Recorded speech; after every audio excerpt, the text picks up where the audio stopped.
Ujambo mpenzi mtazamaji unayetazama runinga ya Hope Channel Kenya.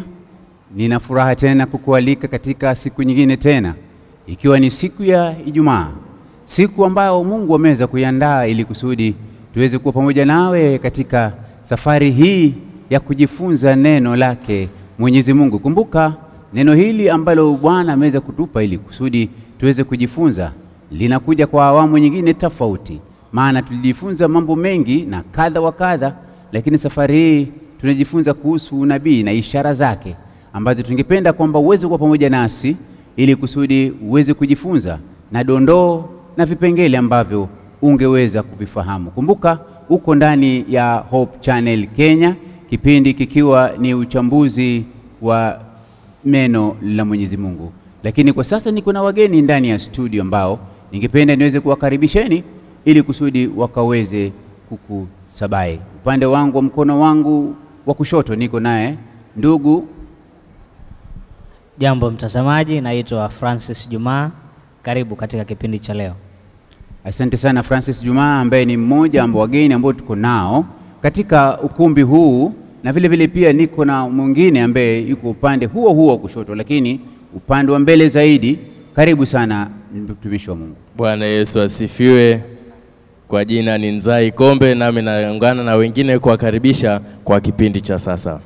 Asante. Asante sana. Basi mpenzi mtazamaji unayetazama runinga ya Hope Channel Kenya, mimi napenda kuchukua fursa hii nikukaribishe ili kusudi kuanzia sasa hadi tamati ya kipindi hiki ukaweze kubarikiwa na mafundisho ya siku ya leo.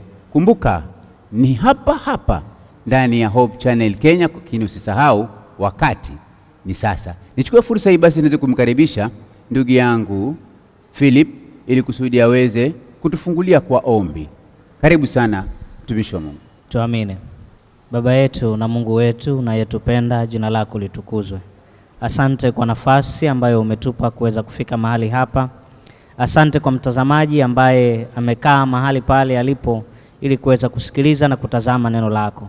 Angalia Mungu wetu, siku ya leo tunapoenda kuangalia maandiko matakatifu, tunaomba Roho yule aliyevuvia kuandikwa kwa maandiko haya atusaidie na sisi tuweze kufahamu na kuelewa zaidi. Mungu wetu, tuvute karibu nawe ili kwamba tukufahamu, na zaidi ya kukufahamu tuwe na uhusiano nawe.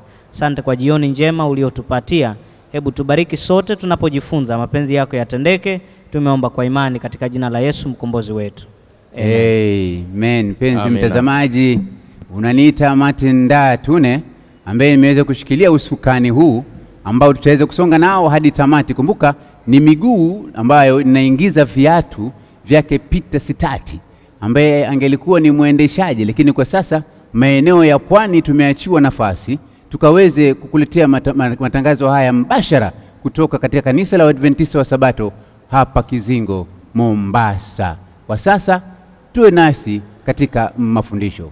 Ndugu yangu, pengine niweze kusema na ndugu yangu Nzai. Napenda sana kutumia jina la pili maana kwangu mimi limenifurahisha. Na majina matatu peke yake, moja NZ and I. Sawa, NZAI, mjina Nzai. Karibu sana bwana Nzai. Pengine utupe ufafanuzi wa yale tuliojifunza. Asante sana ndugu mtazamaji na unayenisikiza. Ningetaka kukaribisha tena kukuambia wakati ni sasa, ambao tutaenda kuchambua Biblia, kupata ukweli ndani ya Biblia na ukombozi ambao uko ndani ya Biblia.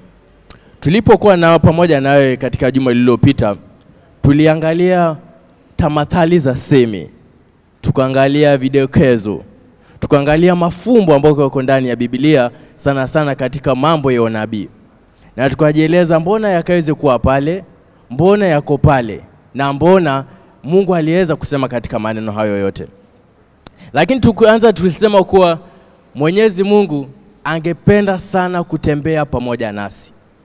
Imekuwa ni dhamiri yake, ameonelea sana mwanadamu asiweze kutembea peke yake. Na tunaona kuwa katika Mwanzo 3 Mwenyezi Mungu mwenyewe yateremka chini ili akaweze kutembea ama kuongea na Adamu na Hawa kama ilivyokuwa desturi yake. Lakini Amosi 3:3 ikatueleza kuwa wawili wanaweza tembea bila kuagana? La. Na pia tukajifunza katika Isaya 55 kuwa mawazo ya Mungu yako mbali nasi. Naam. Ni kama mbingu na ardhi.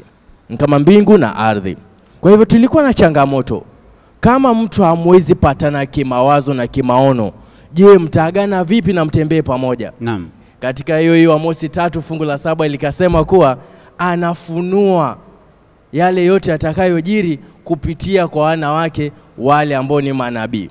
Kwa hivyo kuna maana ya ndani ama kuna umuhimu wa unabii ndani ya Biblia. Nikaweze kuweza kuona jinsi Mwenyezi Mungu anajionyesha mwenyewe. Na tukaona katika maandiko yote kutoka kitabu cha Mwanzo hadi kitabu cha Ufunuo, yote anaeleza tu kuhusu ukombozi ama kumuhusu yeye mwenyewe Yesu Kristo. Na tukasema kuwa ufahamu wa kumjua Yesu Kristo ni uzima wa milele.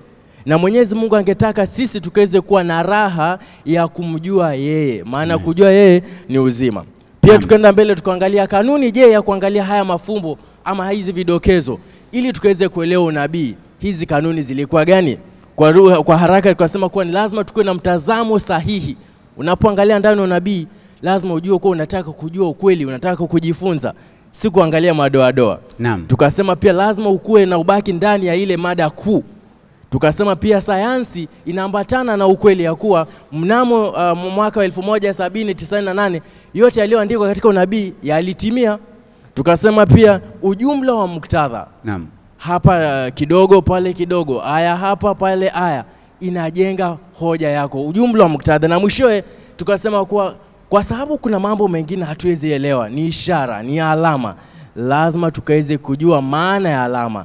Na yote haya tafsiri yake ni Biblia. Biblia inajieleza wenyewe. Asante sana. Asante sana Mwalimu Nzai kwa kuweza kutupa kwa undani zaidi katika somo ambalo tumekuwa tukijifunza. Na wengine walikuwa wakiuliza maswali, hata baada ya kuondoka hapa pia kuuliza maswali, lakini najua pengine waliweza kujibika jinsi walivyofahamika. Pengine nirudi kuuliza, kuna kanuni ambazo zinatumika katika unabii. Na mara nyingi kanuni zile ambazo zinatumika kwenye nabii ni kanuni ambazo Mwenyezi Mungu mwenyewe aliweza kuziweka. Pengine tunaweza kuuliza hizi kanuni hizi ni kanuni gani? Asante mwalimu. Kwamba katika kuyasoma maandiko alivyosema Mwalimu Nzai ni kwamba unafaa kujenga hoja, na hoja haijengwi na mstari mmoja. Isaya 34 aya 16 inasema tafuteni katika kitabu cha Bwana mkasome. Kwa hiyo tukagundua kwamba ili kufahamu unabii sharti tusome hapa kidogo na hapa kidogo kisha tujumlishe. Danieli anasema katika Danieli 9 aya ya 2 kwamba nilipokuwa nimesoma kwamba wana wa Israeli wangechukuliwa mateka Babeli na baada ya miaka 70 wangerudi, amekuwa mtu mzima Danieli anashindwa, mbona hatujarudi? Akasema kwa kuvisoma vitabu. Kwa kanuni zinakuja hivyo kwa kusoma vitabu. Lakini kwa namna ya kutafsiri sasa, ili tutafsiri, kuna mambo ambayo ukisoma katika kitabu cha Mwanzo kabisa unakutana nayo ambayo huenda yakawa ni mageni. Kuna wakati ambapo unasoma unakuta jambo hili ni la kigeni kabisa, unaliona kwa mara ya kwanza. Hivi linamaanisha nini? Litakuja kumaanisha nini mbeleni? Unafaa kusoma kwa utaratibu. Kwa mfano, tuanze tu na Mwanzo 1. Naam. Tuanze na Mwanzo 1. Tasoma tu aya ya kwanza, halafu na aya ya mwisho kabisa. Naam. Nasema Mwanzo 1 aya ya kwanza, hapo mwanzo Mungu aliziumba mbingu na nchi. Aya ya 31 ya Mwanzo 1, Mungu akaona kila kitu alichokifanya na tazama ni chema sana. Ikawa jioni, ikawa asubuhi, siku ya 6. Bwana Mungu amemaliza kuumba. Anasema kila alichokuwa amekifanya ni chema sana. Sasa katika mwanzo huu, kitabu cha Mwanzo, kuna letwa vidokezo vya maneno au maneno ambayo yako mwanzo yalikuweko na mengine ambayo ni ya kigeni. Kwa mfano, hapa tumegundua kuna Mungu na kuna uumbaji na kuna wanadamu na kila kitu katika kitabu cha Mwanzo 1. Naam. Tuangalie Mwanzo 2 aya ya 15. Naam. 16 na 17.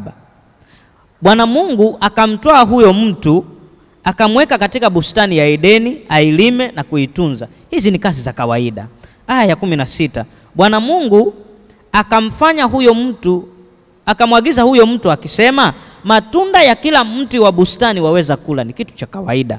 Aya 17. Lakini matunda ya mti wa ujuzi wa mema na mabaya usile, kwa maana siku utakapokula matunda ya mti huo utakufa hakika.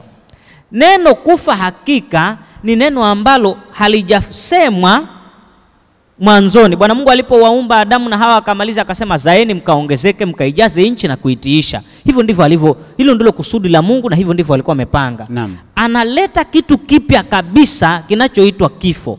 Mbeleni tutakuja tujiulize, hiki kitu kipya kinacholetwa na Mungu kinaitwa kifo ni nini? Kimeletwa kwa nini? Chengine ambacho kinaletwa kipya, Mwanzo 3 aya ya 1. Basi nyoka alikuwa mwerevu kuliko wanyama wote wa mwitu aliowafanya Bwana Mungu, akamwambia mwanamke, ati hivi ndivyo alivyosema Mungu, msile matunda ya miti yote ya bustani? Unakuja bwana mwingine anaitwa nyoka. Huyu ni nani? Kwa hiyo katika unabii kuna vitu vinavyoletwa kwa mara ya kwanza ambavyo vinapotajwa unafaa kuvifahamu. Kama hutaelewa kwa mara hii ya kwanza ulipokisoma, unafaa kumuuliza Mungu, ni nini hiki ulichokileta? Kinamaanisha nini mwishoni? Ili tujenge hii hoja zaidi, mwalimu anaweza kaongezea maneno mengine mawili ambayo yanaletwa ya mwanzo kabisa, kitabu cha Mwanzo, yanapoletwa mageni, kisha tutakuja kuyaangalia katika unabii katika fundisho la leo. Unajua kama kuna kitu ambacho najaribu kujifunza mimi, hata yule mpenzi mtazamaji anayetazama katika runinga Hope Channel Kenya, ni kwamba kuna kanuni ambazo zinaonekana kwenye Biblia, na hizi ndio ambazo yule mtazamaji anazisubiri. Hizi kanuni ambazo zinatajwa kwa sababu tunaongea kuhusu unabii, na ni kanuni gani ambazo zinatakana tuzijue, na ndio ambazo siku ya leo nataka tujue ni kanuni ya msingi ya tafsiri. Kanuni ya msingi ya tafsiri, kwa sababu mambo mengi kutoka wakati mnenaji akiongea asema mambo mengine ni siri Mungu aliyeweka kama siri kwa wanadamu. Sasa hii kanuni ya siri ambayo lazima wanadamu waweze kuifahamu, ili kusudi tukisoma kuanzia mwanzo tunajua kwamba kuna kitu fulani Mungu alitaka tuweze kukifahamu. Mwalimu Nzai. Asante sana mwalimu mwenza na pia mwenyekiti kwa jambo hili. Ningetaka kueleza kuwa tuliangalia kanuni na tukasema wakati wowote tunachambua Biblia ama sana sana unabii, lazima tukue na mtazamo sahihi. Tusichukulie unabii kana kwamba ni shairi, tusichukulie unabii kana kwamba ni wimbo tu ama kitabu chochote cha fasihi ambao tunaweza soma na tukapenda kilivyoandikwa. Kwa hivyo tukweze kuwa na mtazamo sahihi. Hiyo ilikuwa ni kanuni ya kwanza. Tukaenda kanuni ya pili, tukasema lazima ukaweze kujua mada kuu ni gani katika kafani. Tukaona pia lazima ukaweze kuangalia, je, kuna yale ambayo yashatendeka, sayansi yasema vipi? Tukaangalia mada nyingine, tukasema ya kuwa lazima tukaweze kuangalia muktadha wa unabii huo ama neno hilo. Na ya mwisho tukasema kuwa lazima tukaweze kujua alama ama maana ya alama. Na tunapoangalia hivi kama ulivyouliza katika swali, lazima tuangalie katika kung'amua alama. Maana unapoambiwa kwa kuna nyoka, nyoka ni nini? Je, ni yule mnyama anayetembea ama kinashiria chengine? Kuna kanuni za tafsiri. Katika kanuni za tafsiri ya kwanza ni ile kanuni ya kutajwa kwanza, ambapo hii kanuni ya kutaja kwanza inasema hakuna chochote kisichokuwa na mwanzo. Kwa hivyo ukipata neno lolote ambalo halulielewi katika kitabu cha Mathayo, lazima kiwe kiko na msingi wake kule nyuma katika kitabu cha Mwanzo ama katika vile vitabu vya mwanzo kama Kutoka, Kumbukumbu la Torati, vile vitabu vya mwanzo. Kwa hivyo alivyokuwa anajibu akasema kuwa yote yaliumbwa yakaonekana ni vizuri, lakini tunaona kwa Mwenyezi Mungu analeta kazi, baada hapo analeta sheria. La katika sura ya 3 kuna mgeni yuaingia katika boma hili na hatujui ameingia vipi, ambao ni nyoka. Je, ni mnyama tu ama ni alama? Tunapata nyoka huyu yuaongea na mwanadamu. Tunaonekana kwa kuna jambo hapa ambao si la kawaida. Kwa hivyo hii ni kama ishara fulani. Kwa hivyo hii ni ishara fulani. Unapoendelea mbele, anapoongelea kuongelea na mwanamke, mwanamke anasema kuwa tuliambiwa tunapokula hili tunda tutakufa hakika. Lakini lazima ujue kuwa Eva mwenyewe Hawa hajawahi jua maana ya kufa ni nini, ama hajawahi kufa, ama hajawahi ona kiumbe chochote kimekufa. Kwa hivyo jambo lile ni geni, ambalo ni jambo la. Kwa hivyo tunapata nyoka, tunapata jambo la kifo. Jambo la 3 tunapata kwa baada ya tendo lile lishatendeka, tunapata kwa Mwenyezi Mungu yajitokeza. Na kama baba mwenye upendo anaeleza, je, wanangu mko wapi? Wanashangaa, mbona alisema kuwa utakapokula tutakufa hakika. Tunangoja kifo, lakini tunaona upendo wa baba mwenyezi. Anafika paka pale, anawaleta pamoja. Anawavisha nguo kutokana na mwana kondoo. Wanajiuliza la mwisho ni, tumeona upendo wa baba ni mkubwa paka anatutafuta. Lakini la nne, sisi ndo tumekosea. Mbona mwana kondoo yuachinjwa? Amekosea nini huyu mwana kondoo? Je, inaweza kuwa ni ishara ya jambo? Lakini katika Mwanzo huo 3 fungu la 15, unabii ulikuwa ushapeanwa na Mwenyezi Mungu ya kuwa katika uzao wake na uzao wake kuna upendo wa Mwenyezi Mungu hapa, kuna mwana kondoo wa Mwenyezi Mungu hapa, na kuna ushindi hatimaye wa Mwenyezi Mungu katika hiyo 3:15. Asante sana. Na mpenzi mtazamaji, pengine kama unafuatilia, tumeingia katika kitabu cha Mwanzo tukianza kutafsiri na kupekua mambo ambayo yako kule ambayo yatatusaidia tunapozidi kuendelea mbele, kama vile anavyonena mtumishi wa Mungu ya kwamba ukipata neno katika Mathayo lazima alikosi kuwa na chanzo, ambacho chanzo chake kinaweza kuwa either kipatikane kwenye Mathayo ama kianze katika kitabu cha Mwanzo ama vitabu vingine vya awali, chanzo chake utakipata huko. Kwa hiyo nataka tuongee kitu kimoja ambacho umekitaja, kimenishtua kidogo, lakini tumejikaza sisi wanadamu. Maana ameongea kuhusu nyoka na nena, na wakati huo ilikuwa haijakuwa kawaida nyoka kufanya nini? Kunena. Lakini umeongea kuhusu kifo huyu. Mimi nikashtuka. Unajua sisi kila mtu akikaa akiangalia mahali watu wanakuwa waoga.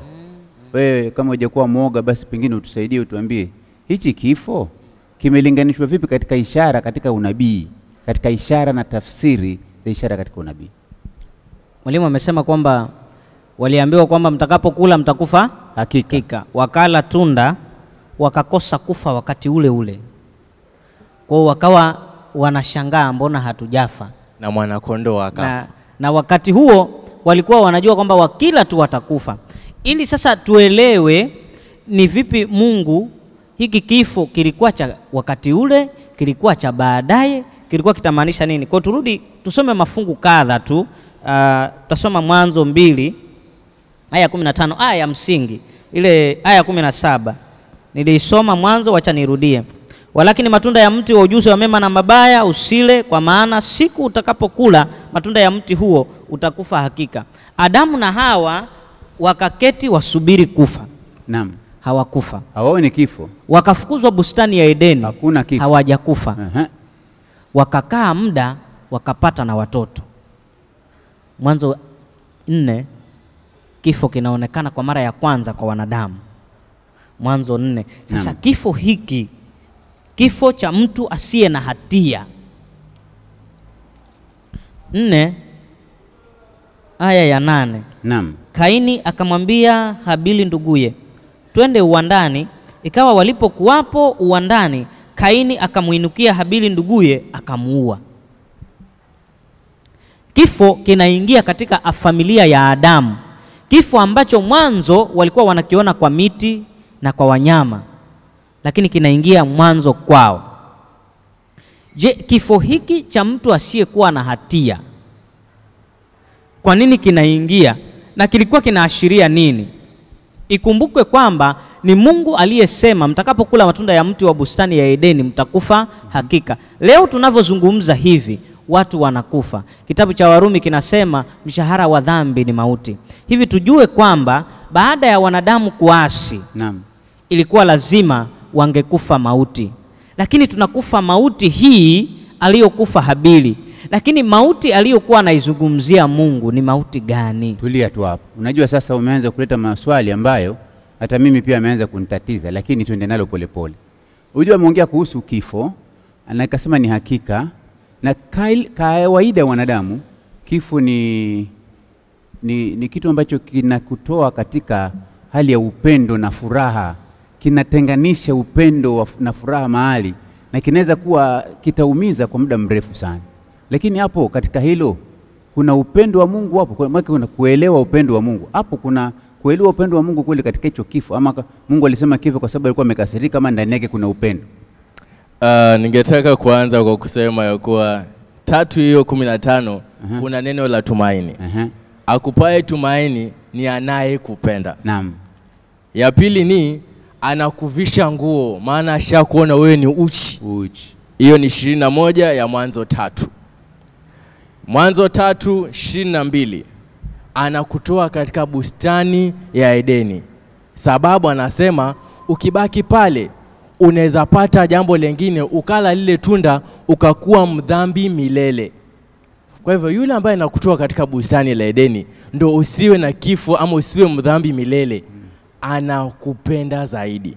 Ndio maana anakunasua usiwe mdhambi wa milele. Unajua, unanikumbusha kitabu cha Yohana ambacho kinasema kwa maana jinsi hii 3:16 Mungu aliupenda ulimwengu. Naam. Alafu la kushangaza sasa akamtoa mwanawe wa pekee.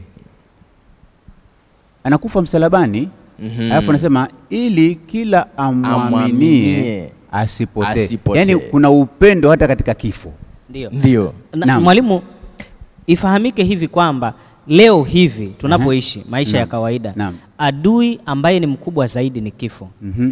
Kitu ambacho kinatishia wanadamu zaidi ni kifo. Hivi tunapoishi, hatima ya mwanadamu ikifikia pale kifoni, ni nini kuna nini zaidi ya kifo? Maana kinachotupatisha taabu sana katika maisha yetu ni kifo. Naomba nisome aya 2, moja ni nukuu. Katika kitabu cha Mathayo 28 aya 18, Yesu akaja kwao akasema nao akawaambia, nimepewa mamlaka yote juu mbinguni na duniani. Alikuwa amepewa mamlaka yapi juu mbinguni na duniani? Ufunuo 1 aya 18, Biblia inasema hivi: na aliye hai, nami nalikuwa nimekufa, na tazama ni hai hata milele na milele, nami ninazo funguo za mauti na kuzimu. Yesu aliye hai, aliyekuwa amekufa na sasa anaishi, naye ana funguo za kuzimu, hivi kwamba yeye, kwa Yesu kifo hakina nguvu.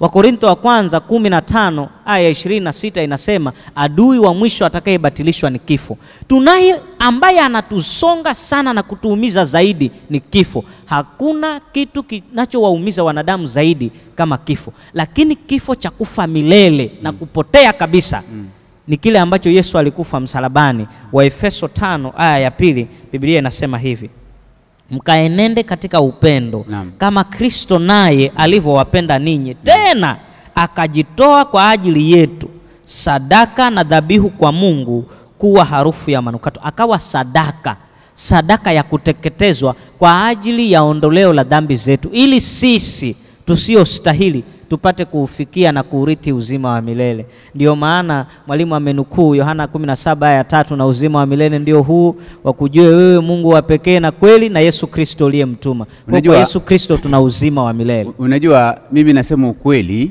upande wangu, maana tunajifunza Biblia na ndio maana tuko hapa, ya kwamba Biblia inanipatia tafsiri nyingi sana. Sasa nimeanza kuelewa unabii. Yaani kuna kifo cha milele na kuna kifo kile ambacho kitaonekana cha halisia. Lakini hiki cha halisia tusipokiweka vizuri, kule nje kimetatiza wengi. Bwana, kuna siku moja kuna jirani kule nyumbani alifiliwa na mjukuu wake. Na alikuwa kimpenda sana yule mjukuu kwa sababu alikuwa kimfadhili kihela. Babu, shika hela. Sasa yule mjukuu alikuwa anga za watu kule ugaibuni, akafariki. Sasa pokoyo aletwa, amefika saa anafikia kwenye kompo na nyumbani, yule babu akalia kwa uchungu sana. Akalia kwa uchungu kwa sababu anafikiria mjukuu wangu mimi amekufa na sitapata mtu wa kunisaidia. Sasa kilio chake kilikuwa hivi: heri ningekufa mimi, heri ningelikufa mimi, maana ameniacha na uzee, heri ningelikufa mimi. Wale wajukuu wakasikia babu yasema heri angekufa yeye kwa sababu ameachwa nini na uzee. Wale wajukuu wakaanza kulia sasa, heri angekufa babu, heri kufa babu. Babu aligeuka akamwambia, we, sitaki kabisa. Mimi namlilia mjukuu wangu, nataka nife mimi. Kumbe pia kifo wazee pia nao nakiogopa. Kwa hivyo kifo japokuwa kipo, lakini kina mahali kitafika kikomo kupitia Yesu Kristo. Amina. Asante sana. Unajua mimi najaribu kujifunza mambo mengi. Pengine ndugu Nzai, kuna jambo ungependa kuliongea ili kusudi tusonge mbele. Asante, maana umeendelea mbele ukasema kwa kuna siku kifo kitakufa. Na hiyo ndio tumaini ambayo pia pamoja nami ninalo siku ya leo.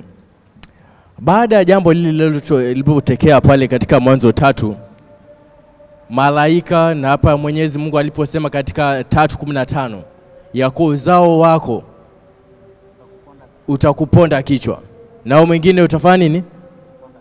Utakuponda kisigino. Baada ya lolote, wote wamekuwa wakitafuta tafsiri ya fungu lile katika miaka yote na katika vitabu vyote vya Biblia. Na utaona kuwa utakuwa walipoona katika maisha ya Kain na Abeli, maisha ya Abeli alikuwa maisha ya kupendeza sana. Na hata shetani mwenyewe alikuwa anaona kuwa huyu anaweza kuwa ni yule mkombozi ambaye amesemwa katika pale 3:15. Lakini alipomuua ama alipoaga hakufufuka tena. Kwa hivyo tofauti ya kifo cha Abeli kile cha kwanza na cha Yesu Kristo ni kwa kuna tumaini katika kifo cha Yesu Kristo, maana alifufuka. Amen. Ndio maana injili yetu iko hapo imejengeka pale. Na katika hayo yote, miaka enda miaka rudi, Mwenyezi Mungu alikuwa anataka kudhihirisha upendo wake ulivyokuwa mkubwa katika wanadamu. Katika Mwanzo 22 kuna bwana mmoja ama mzee anaitwa Abrahamu. Abrahamu yuaitwa kutoka kwao. Anaambia jitenge na familia yako nikakupeleke nitakapokupeleka. Abrahamu anafuata maagizo ya Mwenyezi Mungu na anaenda pale. Lakini Abrahamu alikuwa amebarikiwa, maana baada ya miaka alikuwa hajapata mtoto. Bibiye Sarai alikuwa ni tasa, lakini baadaye akabarikiwa na mibaraka ya mtoto wa kipekee. 22 ya Mwanzo unapata kwa Mwenyezi Mungu anamjia tena mwamleza Abrahamu, tafadhali ningeomba sana ukaweze kumtoa mwanao wa kipekee kama kafara. Abrahamu akambeba mwana. Asubuhi pamoja na wafanyikazi wengine wakaelekea upande wa mlima. Wanapofika njiani, yueleza wafanyikazi wake, nyinyi bakini nyuma. Nataka kwenda mimi na mwanangu Isaka. Isaka yuuliza, kuni tunazo, moto tunao, ama mafuta tunayo, lakini wapi mwana kondoo? Abrahamu yasema kuwa mwana kondoo Mwenyezi Mungu mwenyewe ama kiumbe cha kafara Mwenyezi mwenyewe atajitolea. Kwa hivyo wanapoendelea vile, wanapofika pale juu ya mlima wanatengeneza madhabahu. Isaka yuko pale juu, na Abrahamu alipokuwa anataka kumchinja mwanawe, Mwenyezi Mungu akasema la. Malaika kutoka mbinguni sauti ikatoka ikasema, angalia kando utaona beberu. Na anachukua beberu yamchinja badala ya nani? Ya Isaka. Mwenyezi Mungu akasema, naam, sasa umefahamu ule upendo niliokuwa nao kwa binadamu, mpaka mimi namtolea mwanangu, katika Yohana 3:16. Kwa hivyo katika vizazi vyote Mwenyezi Mungu alikuwa anataka wanadamu wakaweze kuelewa kilindi ama uzito wa upendo wake katika kutoa kifo cha mwanadamu, katika kutoa mwanawe Yesu Kristo akaweze kufa kwa dhambi zetu. Pengine nimuulize mwalimu, naam, Joseph, kuhusu upendo. Manake sio umesema Mwenyezi Mungu yuwapendezwa kutoa. Wapendezwa kutoa. Toa. Na hapa kwetu wanadamu kutoa mpaka mtu afikirie sana. Naam.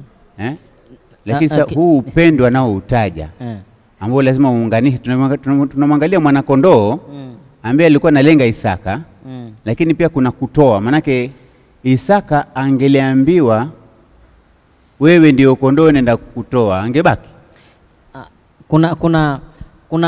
Kuna siri hapo, kuna jambo lisiloeleweka. Hiyo ni siri ambayo hatujafunuliwa.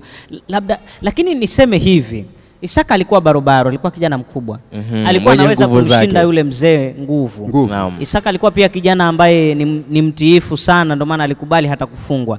Lakini aya ya 2 ya Mwanzo 22 akasema, umchukue mwana wako wa pekee umpendaye.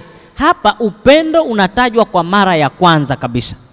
Upendo unatajwa kwa mara ya kwanza kabisa, umchukue mwana wako wa pekee umpendaye. Ndio upendo unatajwa kwa mara ya kwanza kabisa. Upendo unatajwa tena katika Yohana 3:16, kwa maana jinsi hii Mungu aliupenda ulimwengu. Lakini Yohana wa kwanza 3:18. Ndio nataka nijibu swali lako, vipi tunapendaje sisi? Yohana mwanafunzi wa Yesu akajua jinsi ya kupenda, akashauri wale ambao tunaishi sasa, upendo unatoa, na upendo hutoa kwa gharama kuu. Upendo unatoa kwa gharama nyingi sana. Upendo wa Mungu ulimtoa Kristo ambaye alikuwa mwana pekee. Upendo wa Abrahamu ulimfanya awe tayari kumtoa kafara mwana wake wa pekee. Sisi leo tunafaa kupendaje? Mwanzo waraka kwanza wa Yohana 3:18, watoto wadogo, tusipende kwa neno. Naam. Tusipende kwa neno wala kwa ulimi, bali kwa tendo na kweli. Amina. Kwa tendo ni kwamba ukisema unampenda mtu, muonyeshe kwa tendo, kwa matukio, kwa matendo yako, kisha na kweli. Je, upendo wako unaweza ukajaribiwa kwa muda? Waingereza wanasema can it pass the test of time? Tukikujaribu kama unampenda huyu kweli, unaweza ukafika, unaweza ukajaribiwa kwa muda. Abrahamu alisema nampenda Mungu, akawekwa katika jaribu, akawekwa katika mizani. Je, upendo tulio nao kwa Mungu wetu tunaweza tukaweka kwa mizani? Can it pass the test of time? Unaweza ukampenda Mungu kwa kila wakati. Ndio upendo tunaofaa kuwa nao. Lakini kinachopendeza sana ni kwamba Mungu zamani zile, kuliko tabiriwa kuhusu upendo na kafara ya upendo, alipoulizwa Ibrahamu katika 22:8, mwana kondoo wako wapi? Ibrahamu akamwambia mwanawe, Mungu atajipatia mwana kondoo. Yohana 1:26, siku ya pili amuona Yesu anakuja, akasema tazama mwana kondoo wa Mungu aichukuaye dhambi la ulimwengu. Kwa hiyo Isaka anapouliza swali, Yohana kwa Roho Mtakatifu anamjibu, anamwambia tazama. Sasa naomba kitu kimoja, rudi kwa mwalimu Nzai. Naam. Bwana, umetuleta vizuri kwa mwana kondoo wa Mungu aichukuaye dhambi ya ulimwengu. Lakini naomba tu dakika moja, ili kusudi tutakapokuwa tukiendelea ili swali niliweke faraga, alafu sasa tutarudi tuliangalie vizuri kwa umakini, ili kusudi tuweze kujua kwamba tunaenda vipi na tunatoka vipi. Manake mara nyingi inakuwa hatuwezi kuelewa. Wakati Isaka anatolewa kafara, Ishmaeli alikuwa wapi? Manake Ishmaeli alikuwa ameenda wapi Ishmaeli? Maana angelikuwa Ishmaeli karibu, basi ingelikuwa rahisi kujua kwamba huyu mtoto anatolewa kafara. Lakini kwa sababu Ishmaeli alikuwa yupo, mbona si Ishmaeli na alikuwa wa kwanza? Mbona akatoka Isaka? Hiyo ndio swali ningetaka kidogo uliangalie kidogo. Ni swali zuri sana. Naam. Ni swali zuri sana, na ningetaka kusema ya kuwa unapoangalia katika sura iliyopita, wakati Abraham alipomtoa mwanao mwingine ambaye anaitwa Ishmaeli, walienda mahali inaitwa Beersheba. Naam. Kwa hivyo hapo ndio alipoenda kaa na mama yake Hajir. Kwa hivyo mahali kwa watu wote ambao tunasema hapa, Isaka alikuwa mwana wa ahadi, mwana ambaye alikuwa ameangoja kwa miaka yote ya kuwa akaweze kupata mwana wa kizazi cha milele na milele. Ile ahadi aliambiwa kuwa uzazi wako utakuwa kama mchanga wa bahari, haikuwa katika ile njia ya mwana Ishmaeli, ijapokuwa Ishmaeli ni mwana wake wa kwanza kupitia kwa yule mjakazi wake Hajir. Kwa hivyo alipatana pale, alienda pale Beersheba pamoja na mamake. Hiyo ndio historia inaposema hivyo. Lakini katika upendo huu ningetaka kumaliza kwa msemo unaposema kuwa mtu anaweza toa bila kupenda, lakini hawezi penda bila kutoa. Kwa hivyo kuelewa kwamba kitabu cha Mwanzo 22, Ishmaeli alikuwa tayari ashaondolewa, ameenda Beersheba. Hakuwepo wakati ule Isaka akitolewa kafara. Kwa mpenzi mtazamaji, pengine unaweza kuwa najibu kama hilo ukajua kweli hakuwepo Isaka, maana ndio Mungu akasema mtoe mwanao wa pekee Isaka. Mwana wa Ishmaeli hakuwepo. Asante sana. Kuna swali lingine hapa najaribu kuliuliza, anasema the law of first mention, kitabu cha Ufunuo kimeandikwa tu kwa muktasari wa mambo yaliyoandikwa kuanzia kitabu cha Mwanzo. From Julius Juma. Nafikiri hii ni comment. Anatuambia kwamba kimeandikwa kuanzia Mwanzo, kitabu cha Mwanzo, kwa sababu sheria ya Ufunuo vile ulivyosema lazima ianze Mwanzo. Vile vile pia wache tuangalie upande wa YouTube, wale ambao wanatufuatilia moja kwa moja. Kuna moja inaitwa Sara Nyanchoka, huyo happy Sabbath Saint. I know anasema nini hapa Sara, kumradhi tusubiri kidogo. Sara Nyanchoka anasema happy Sabbath Saint. ya kwamba mimi pia bado ninafuatilia mafundisho haya. Asante sana. Kitabu cha Ufunuo kinatajwa kama mwisho wa Biblia. Je, ni mwisho tu au pia ni muktasari wa mambo yaliyoanza mwanzo? Tueleze mambo hayo kidogo. Kitabu cha Ufunuo kinatajwa mwisho. Tena nasema ni kama muktasari. Asante mwalimu. Naam. Ufunuo 1:1. Naam. Alafu nisome aya nyingine nilikuwa nimefungua. Ufunuo 1:1, ufunuo wa Yesu Kristo aliopewa na Mungu awaonyeshe watumwa wake mambo ambayo kwamba hayana budi kuwako upesi, naye akatuma kwa mkono wa malaika akamuonyesha mtumwa wake Yohana aliyeshuhudia neno la Mungu na ushuhuda wa Yesu Kristo, yaani mambo yote aliyoyaona. Heri asomaye na wasikiayo maneno ya unabii huu na kuyashika yaliyoandikwa humo, kwa maana wakati ukaribu. Kwa hiyo kitabu cha Ufunuo tulisoma juma lililopita kwamba Danieli baada ya kuandika akaambiwa piga muhuri, yaani yafunge. Ufunuo unapokuja haujapigwa muhuri, maana unafaa kusomwa na kusikika kwa wakati huu, maana ni unabii wa wakati wa sasa. Lakini unafunua mambo ya zamani. Ufunuo 13 aya ya 8. Nisome kwa haraka tu. Ufunuo 13 aya ya 8 mwalimu, ili tufahamu kwa nini tunasoma Ufunuo na tunasoma na Mwanzo na Ufunuo. Anasema, na watu wote wakao juu ya nchi watamsujudu kila ambaye jina lake halikuandikwa katika kitabu cha uzima cha mwana kondoo aliyechinjwa tangu kuwekwa misingi ya dunia. Kwa hiyo misingi ya dunia iliwekwa zamani mwanzoni, lakini mwana kondoo wa Mungu anafunuliwa katika kitabu cha Ufunuo cha mwisho kabisa, lakini anazungumziwa mambo ambayo yalitokea zamani. Kwa kitabu cha Ufunuo kinaeleza yaliyotokea zamani kuyafunua kwetu kwa ajili yetu na vizazi vyetu, maana ufunuo huu, maneno haya wakati wake ni sasa. Asante sana. Bwana mmoja hapa anajulikana kwa jina la Hezron Nyameino, anasema happy Sabbath to you where we are watching you. Hajasema kwamba Hezron unatuangalia kutoka sehemu gani. Mr. Odero Spencer anasema happy Sabbath. Asante sana Odero Spencer. Mwingine anasema happy at Kitsao. Amen. Thank you for tuning in.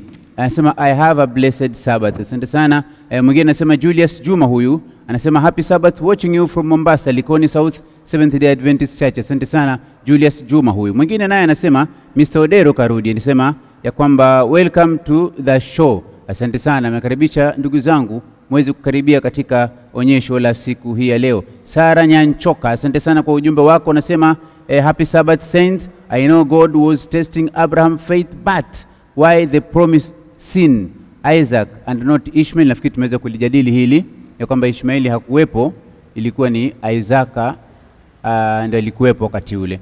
Asante sana. Julius Juma anarudi anasema kwamba happy Sabbath, we are glad we are tuning in. Asante sana. Anasema the law of first mention, kitabu cha Ufunuo kitaandikwa, nafikiri tumeweza kusoma ni hili somo lake. Mwingine hapa anasema ni Betsheba Mongina. Betsheba Mongina, asante sana kuweza kuingia, kuweza kuwa pamoja nasi. Anasema thank you for tuning on, stay blessed. Asante sana. Anasema Betsheba huyu bado anasema sabato njema watumishi wa Mungu. Asante kwa mafundisho, mbarikiwe sana watumishi. Bado mwingine anasema je, tukiwaalika kwetu mtakuja? Sijui kama ni nani huyu, lakini nitamtafuta. Amesema tu happy Sabbath wapendwa, nikiwaalika mtakuja? Basi ni swali ambalo limetoka na sijui tutalieka wapi. Makoha huyu Nicholas anasema happy Sabbath. Huyu Nicholas nawapata kutoka SDA Church Sirakaru. Sehemu gani hii? Naomba ratiba ya kipindi ili niwe nikianza nanyi kwa wakati. Asante sana. Ratiba ya kipindi utaipata ndugu yangu Nicholas kwa hapo, usiogope. Anasema mwingine hapo Pinch Z King, happy Sabbath.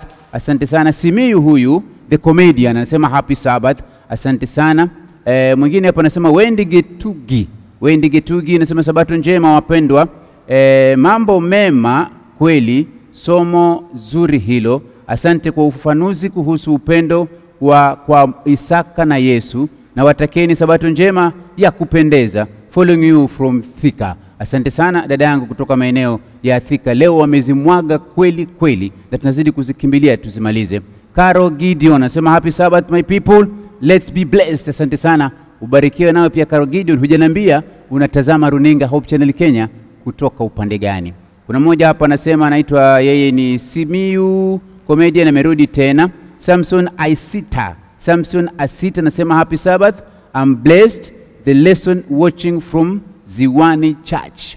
Asante sana Samson kwa weza kuwa pamoja nasi. Vile vile pia nikimbilie mtandao wa kijamii ili kusudi niweze kuangalia pia nako wanasema nini. Kuna mmoja hapa anasema Sabato njema watumishi wa Mungu, asante kwa kufundisho from Betsheba Mungina. Asante sana kwa kuwa pamoja nasi. Pengine ndizo tumaliza kuweza kuangalia kwamba somo hili limegusa sana mwana kondoo, kwa maana mwana kondoo ndiye kiashiria cha Biblia nzima. Pasipo mwana kondoo na umwagikaji wa damu hakuwezi kuwa na ukombozi wa wanadamu. Pengine tu niulize, huyu mwana kondoo aliyemwagika, damu iliyomwagika wakati ule, itakuja mwagika tena akirudi ama ilikuwa ndio kwisha? Katika kitabu cha Kutoka 12, tuanzie mwanzo kabisa, Kutoka 12.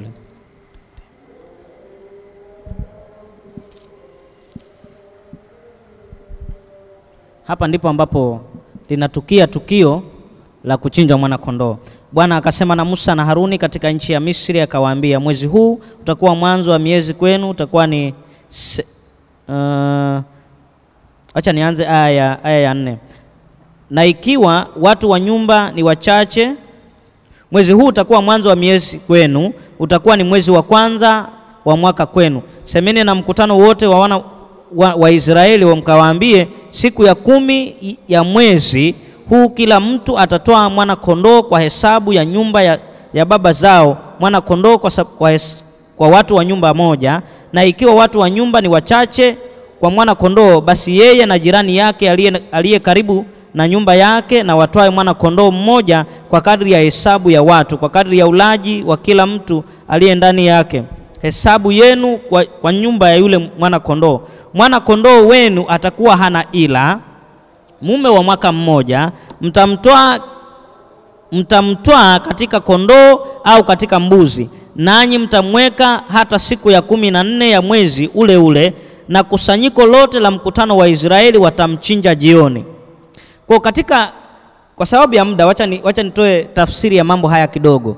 Kulikuwako na haja ya kuchinja mwana kondoo mmoja ambaye hana ila wala mawaa. Yesu Kristo alikuja awe hana ila wala mawaa, akae kwenu. Yohana 1:14. Nasi tukaona naye neno alifanyika mwili akakaa kwetu. Yesu Kristo ilibidi akae na wanadamu ili anapotolewa kafara wanadamu waweze kuona uhusiano na upendo kwa ile kafara. Jambo lingine. Asante sana mwalimu.